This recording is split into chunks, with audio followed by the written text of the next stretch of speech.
আসসালামু আলাইকুম সবাইকে বিডিএক্স হোস্ট ওয়েবসাইটে স্বাগতম। আজকের এই ভিডিওতে আমি আপনাদেরকে দেখাবো কিভাবে আপনারা আপনাদের অ্যাকাউন্টে অন্য কোনো ইউজারদেরকে ইনভাইট করবেন। তো মনে করুন আপনি আপনার একজন ডেভেলপারের সাহায্যে আপনি একটি ওয়েবসাইট ডেভেলপ করতে চাচ্ছেন। তো আপনি চাচ্ছেন না ওনাকে আপনার সম্পূর্ণ অ্যাকাউন্টের অ্যাক্সেসটা দিতে। তো আপনি এই মেথডে আপনি আপনার ডেভেলপারকে বা আপনার যা ফ্রেন্ড বা আপনার যে কলিগ আছে তাদেরকে আপনি কিছু পারমিশন দিয়ে ওনাকে আপনার অ্যাকাউন্টে ইনভাইট করতে পারেন। তো এর মাধ্যমে 2-3 জন মিলে আপনার অ্যাকাউন্টটা অ্যাক্সেস করতে পারবে এবং আপনার অ্যাকাউন্টটা ইউজ করতে পারবে। তো এড করার জন্য প্রথম আপনাকে আমাদের ওয়েবসাইটে চলে আসা লাগবে। ওয়েবসাইটে আসার পর এখান থেকে ক্লায়েন্ট এরিয়াতে ক্লিক করে লগ ইন হয়ে নিতে হবে। লগ ইন হয়ে নেওয়ার পর এখান থেকে আপনারা মাই প্রোফাইলে ক্লিক করবেন। মাই প্রোফাইলে ক্লিক করার পর এখানে দেখবেন একটি অপশন আছে ইউজার ম্যানেজমেন্ট, এই অপশনে ক্লিক করবেন। ইউজার ম্যানেজমেন্টে ক্লিক করার পর এরকম একটা ইন্টারফেস চলে আসবে। এখান থেকে আপনি আপনার অন্য কাউকে আপনার অ্যাকাউন্টে ইনভাইট করতে পারবেন। তো এখানে প্রথম যেই মেলটা আছে এই মেল দিয়ে আপনার এই অ্যাকাউন্টটা তৈরি করা আছে, এটা ওনার অ্যাকাউন্ট। আর নতুন কাউকে যদি আপনি ইনভাইট করতে চান এর জন্য এখানে নিচে একটা অপশন পাবেন ইনভাইট নিউ ইউজার এবং এখানে একটা বক্স পাবেন। তো এই বক্সের মধ্যে আপনি যাকে ইনভাইট করতে চান তার ইমেল অ্যাড্রেসটা এখানে দিয়ে দিতে হবে। তো আমি এখানে আমার ইমেল অ্যাড্রেস একটা দিয়ে দিচ্ছি দেখানোর জন্য। তো ইমেল অ্যাড্রেস দেওয়ার পর এখানে আপনি দুইটা অপশন পাবেন, একটা অল পারমিশন আর একটা চুজ পারমিশন।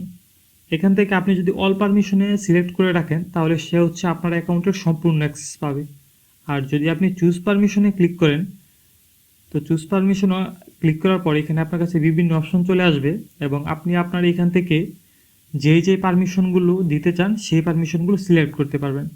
মনে করুন এখান থেকে যদি আমি ভিউ ডোমেইনসে ক্লিক করে রাখি তাহলে আপনি যাকে ইনভাইট পাঠাবেন সে শুধু আপনার ডোমেইনগুলো দেখতে পারবে। এখান থেকে ম্যানেজ ডোমেইন সেটিংয়ে ক্লিক করলে সে আপনার ডোমেইনটা ম্যানেজ করতে পারবে, মানে সে আপনার ডোমেইনের নেম সার্ভার চেঞ্জ করতে পারবে, ডোমেইন ট্রান্সফার করতে পারবে এগুলো। আবার যদি আপনি ভিউ অ্যান্ড পে ইনভয়েসটা ক্লিক করে রাখেন তাহলে সে আপনার অ্যাকাউন্টে যে বিলিংগুলো আসবে সেগুলো সে পে করে দিতে পারবে। তো এইভাবে আপনি এই আপনি যে পারমিশনগুলো ওকে দিতে চান সেই পারমিশনগুলো সিলেক্ট করে আপনি এখান থেকে সেন্ড ইনভাইটে ক্লিক করবেন। তো সেন্ড ইনভাইটে ক্লিক করার পর এখানে একটা ইনভাইটেশন চলে গেছে এবং এখানে দেখাচ্ছে পেন্ডিং ইনভাইটস, ঠিক আছে। তো এখান থেকে আপনি মনে করেন কোনো ভুল ইমেল কাউকে যদি পাঠিয়ে দেন তাহলে এখান থেকে আবার ক্যান্সেল ইনভাইটও করতে পারবেন, আবার এখান থেকে রিসেন্ট ইনভাইটও করতে পারবেন। তো এখন আপনি এই মেল অ্যাকাউন্টে এই মেল অ্যাড্রেসে কিন্তু একটা ইনভাইট চলে গেছে। তো চলো আমি আপনাদেরকে সেই মেল অ্যাকাউন্টটা দেখাই। তো আমি আমার যেই মেল অ্যাড্রেসে একটু আগে ইনভাইটটা পাঠিয়েছিলাম সেই ইমেল অ্যাড্রেসে আমি চলে এসেছি এবং এখান থেকে যদি আমি আমার জিমেলে চলে যাই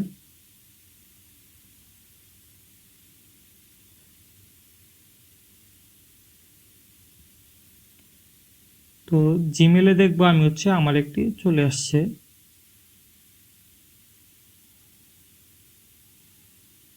এই যে আমার একটি মেল চলে আসছে যে you have given access to pick fiction, মানে ওয়েবসাইটের যে নামটা সেটা। এখান থেকে আপনি যাকে ইনভাইট পাঠিয়েছেন তাকে এখান থেকে অ্যাকসেপ্ট ইনভাইটে ক্লিক করতে হবে। অ্যাকসেপ্ট ইনভাইটে ক্লিক করার পর এরকম একটা ইন্টারফেস চলে আসবে এবং এখান থেকে এই অ্যাকসেপ্ট ইনভাইট যে বাটনটা আছে এই বাটনে ক্লিক করতে হবে। এখান থেকে ক্লিক করলেই আপনি যাকে অ্যাকাউন্টে ইনভাইট পাঠিয়েছেন সে যে পারমিশনগুলো আপনি সিলেক্ট করে দিয়েছেন সে পারমিশন সহকারে আপনার অ্যাকাউন্টটা ম্যানেজ করতে পারবে। তো আশা করি সবাই বুঝতে পারছেন কীভাবে করতে হয়। এরপরে যদি কোনো সমস্যা হয় অবশ্যই আমাদেরকে কমেন্টে জানাবেন বা আমাদের সাপোর্টে যোগাযোগ করবেন, আমরা চেষ্টা করব আপনাকে সাহায্য করার জন্য। তো ধন্যবাদ সবাইকে এই ভিডিওটা দেখার জন্য, আর আমাদের চ্যানেলটিকে সাবস্ক্রাইব করতে ভুলবেন না।